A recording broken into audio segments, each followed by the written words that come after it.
Is calorie counting the most effective weight loss strategy? Let's find out. Hi, I'm Michelle Ricker, registered dietitian. If you've ever felt frustrated about losing weight or tried calorie counting and felt it hasn't worked for you, we have some tips on how to get you the results you want. First, let's talk about why it's so hard. Balancing calories sounds deceptively simple. Eat more calories than you burn and you'll gain weight. Take in fewer calories than you burn and you'll shed some pounds. Keep your calories in and calories out about the same and you'll maintain your weight, right? So why is it that I always hear from people about how you're exercising like a madman but not losing any weight, or eating like a bird but the scale won't budge? Well, for calorie counting to help you need to do it correctly. The term garbage in, garbage out certainly applies here. Here's the secret. If you don't record everything you eat and drink and record the portions properly, your numbers will be way off. But before you throw in the towel, let me say this. Counting calories accurately takes a lot of practice and an understanding of where things can go wrong. But if it makes you feel any better, even dietitians have trouble estimating calories sometimes. And we do this all the time.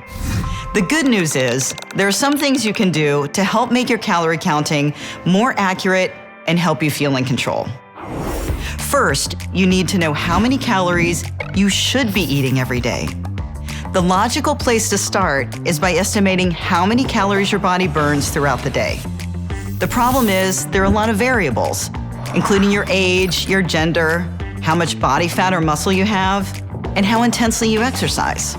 The bulk of the calories you spend every day, about 70%, are used just to keep your systems running. Circulatory, nervous, digestive, and so on. And this resting metabolic rate is determined by how much muscle you have. The remaining calories you burn fuel your daily activity. One good way to estimate your calorie needs is to keep a very accurate food diary for a week or so, and then look at your average daily calorie intake. If your weight is stable, you're eating about the right number of calories. If you're gaining weight, you're eating more than you need. Stop counting your calories after you've eaten them. The best way to keep on track of your calories is to plan out what you need in advance and tally up the calories. Having a plan in place can make you more committed and keep you on track. Admittedly, it can be time-consuming to pre-plan. Be realistic. Don't underestimate how many calories you eat. Unfortunately, the information you get from your food diary depends on how accurately you record everything. Most people underestimate how many calories they eat by as much as 40%. As you're writing everything down, don't forget the extras.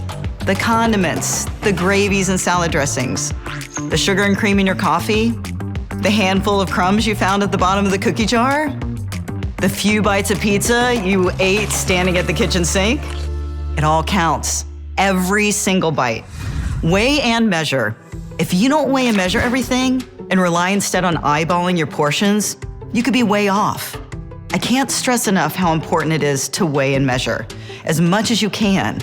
And don't just rely on averages like half a chicken breast or a medium apple. I've seen cooked chicken breasts as small as 3 ounces or 100 grams and as large as 8 ounces or 250 grams. What you call a medium apple could in fact be twice as large as the standard size that's used to calculate the calories. And therefore, it has twice the calories too. Don't overestimate how many calories you burn when you exercise. Most people estimate that they burn 2 to 3 times more calories through exercise than they actually do. Your calories burned from exercise depends on a lot of things. Your body size, how long you're actually exercising, and how intensely you work out. No more rewarding yourself for working out by taking it easy the rest of the day. Maybe after exercising, you're convinced that you've burned up a lot more calories than you actually have, so you figure you've earned a treat. But adjusting your calories in as a result of exercise isn't the only way we compensate.